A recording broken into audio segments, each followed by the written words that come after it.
સુરત શહેરના સારોલી પોલીસ સ્ટેશનમાં ફરજ બજાવતા બે પોલીસ કર્મચારીઓ યશપાલસિંહ અને પ્રતાપસિંહ આ બંનેની ઇન્ફોર્મેશન મળી હતી કે મુંબઈથી કેટલાક વ્યક્તિઓ પ્રી એક્ટિવેટેડ સિમ કાર્ડ વેચવા માટેનું આયોજન કરી રહ્યા છે. તે માટે તેઓ એક ડમી ગ્રાહક ઉભો કરી અને પછી આ મુજબનું એક આયોજન કર્યું હતું કે જેમાં આ પ્રી એક્ટિવ સિમ કાર્ડ વેચવા માટે લોકો મુંબઈથી આવનાર હતા. આ બાબતે આયોજન બાદ 3 વ્યક્તિઓ રોનક કારિયા, ચંદુ બાલોટિયા અને કિશન બાલોટિયા આ 3 વ્યક્તિઓ મુંબઈથી 600 ની આસપાસ સિમ કાર્ડ લઈ અને અહીંયા આવ્યા હતા અને સારોલી વિસ્તારમાં જ્યારે તેઓ આવ્યા હતા ત્યારે પોલીસે પ્રોપર તેઓને રેડ કરી અને તેઓની ધરપકડ કરી હતી. ત્યારબાદ નામદાર કોર્ટમાં રજૂ કરી અને ફર્ધર પોલીસ કસ્ટડી પણ મેળવી હતી. આ સમગ્ર બનાવમાં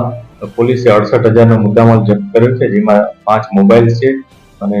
650 ની આસપાસ સિમ કાર્ડ પણ છે. અને આ બનાવમાં અન્ય 2 વ્યક્તિઓ મુકેશ ધોલપુરિયા અને ભગવાન ગુસાઈવાર આ 2 વ્યક્તિઓ હજી પોલીસ ગિરફ્તની બહાર છે. પોલીસ એને ધરપકડના પ્રયાસ ચાલુ કરી દીધા છે અને બીજા જે એવિડન્સીસ મળે છે તે મુજબ અમે આગળની કાર્યવાહી કરી રહ્યા છીએ. આ પ્રી એક્ટિવ સિમ કાર્ડ છે કે જેમાં કોઈ ગ્રાહકે પોતાનું સિમ કાર્ડ જ્યારે લેવા ગયા હોય ત્યારે તેઓ એવું કહીને ત્યાંના માણસો એવું કહીને કહેતા હતા કે ભાઈ આ બાયોમેટ્રિકમાં પ્રોપર તમારું સિમ કાર્ડ કનેક્ટ થયું નથી, એટલે ફરીથી તમારે આ બાયોમેટ્રિક આપવું પડશે એમ કરીને સેકન્ડ વાર બીજી વાર જ્યારે બાયોમેટ્રિક યુઝ કરાવતા હતા ત્યારે તેઓ આ પ્રકારનું એક નવું સિમ કાર્ડ જનરેટ કરાવી શકતા હતા. અને આ